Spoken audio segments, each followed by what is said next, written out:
आणि संतोष देशमुख हत्या प्रकरणातील 3 आरोपी अजूनही फरार आहेत।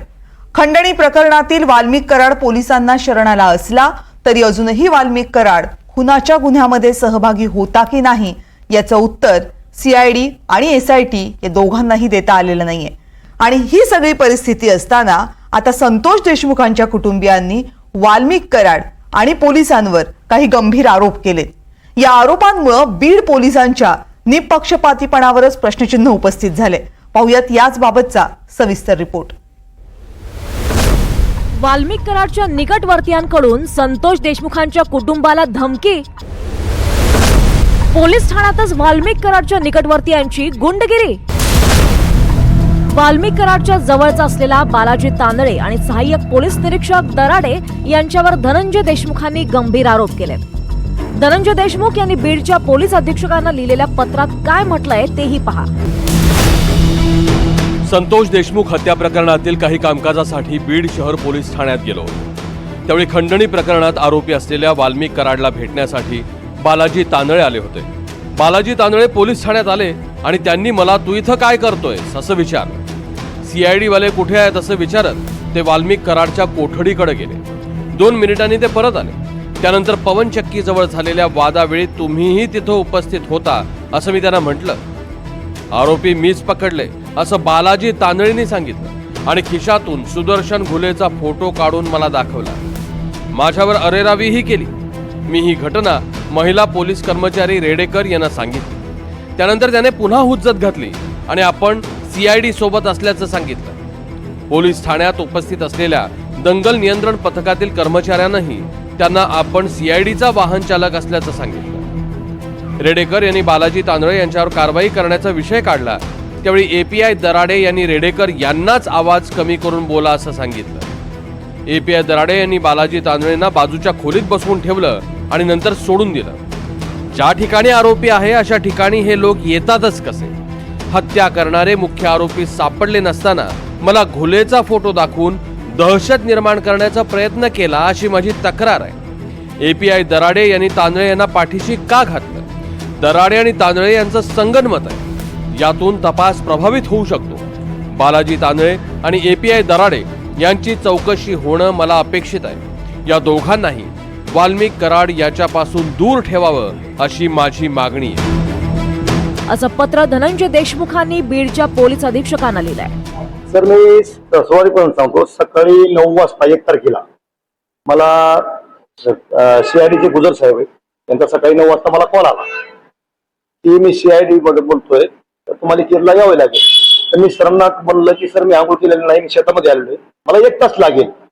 तर त्यावेळेस सर म्हणले की 1 तास वेळ नाहीये, तुम्ही तिथं थांबा स्टँडवर तुमच्या घरी, मी तुम्हाला न्यायला येतोय। मी ठीक आहे सर, मी आंघोळ करून येतो।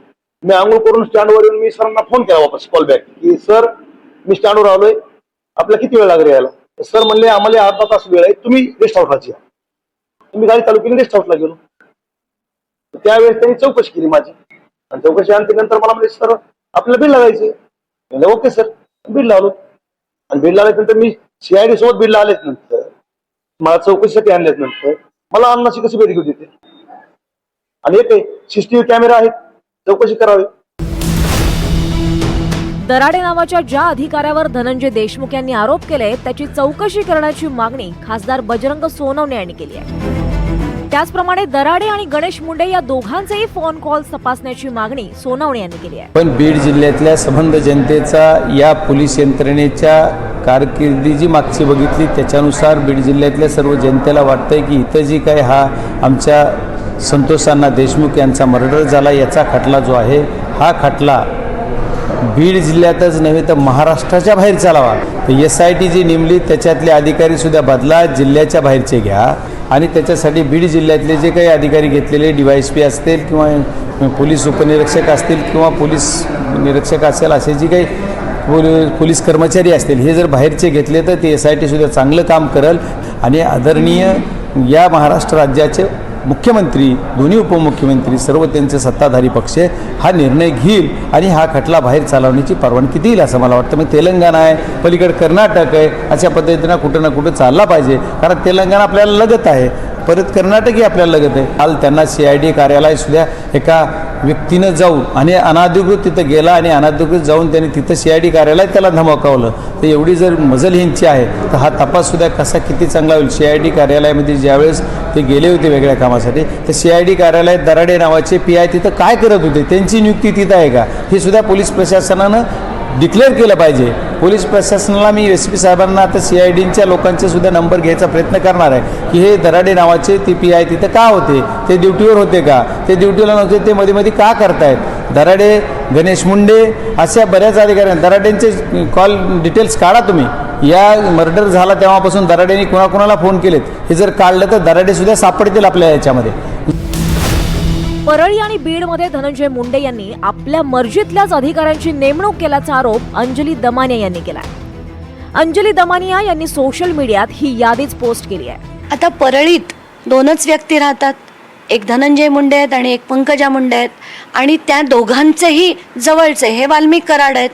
तर किती जवळचे आहेत ते आपण अनेक व्हिडिओज बघितलेत, फोटोज बघितलेत, पोस्ट बघितलेत. मी त्यांच्या जमिनी कशा एकत्र आहेत ते काढलं बाहेर. त्यांच्या कंपन्यांमध्ये, धनंजय मुंडेंच्या कंपन्यामध्ये वाल्मिक कराड होते. त्यातनं ते दोघं डायरेक्टर म्हणून जरी रिटायर झाले असेल तरी ती कंपनी आज देखील राजश्री धनंजय मुंडे हेच डायरेक्टर आहेत. आणि 88 एकर जमीन जगमित्र शुगरसाठी घेतली आहे हे देखील मी दाखवलं आहे. त्याच्यावरून आपल्याला कळतं की ह्यांचे व्यवहारसुद्धा एकत्र आहेत. म्हणजे कंपन्या एकत्र, जमिनी एकत्र, दहशत एकत्र, सगळंच एकत्र आहे त्यांचं. आमच्या बीड जिल्ह्याला विशिष्ट प्रवर्गातले, विशिष्ट समाजाचेच अधिकारी जास्त आहेत. आणि हे विशिष्ट समाजाचे अधिकारी इथे येऊन अधिकारी असणं गैर नाही, प्रत्येकजणच काही चुकीचा असतो असं नाही आहे. पण असं बीडला का घडतंय हे माहीत नाही आणि तेच काही अधिकारी असं वागतायत. विशेषतः पोलीस यंत्रणा असेल किंवा दुसरे कुठले अधिकारी असतील, पण पोलीस यंत्रणेच्या बाबतीत जर म्हणलं तर मलईदार पदं त्यांनाच मिळतात. म्हणजे आता मलईदार कोणाला म्हणायचं तर पोलीसच्या ह्याच्यात आता भाषेत जर सगळं विचार करायचा झालं तर LCB असेल, कुठल्या एखाद्याला रेती माफिया जास्त चालवायचा आहे, कुठं काय करायचं तर अशा ठिकाणचे बरेच काही पदं त्यांना बऱ्यापैकी दिले जातात.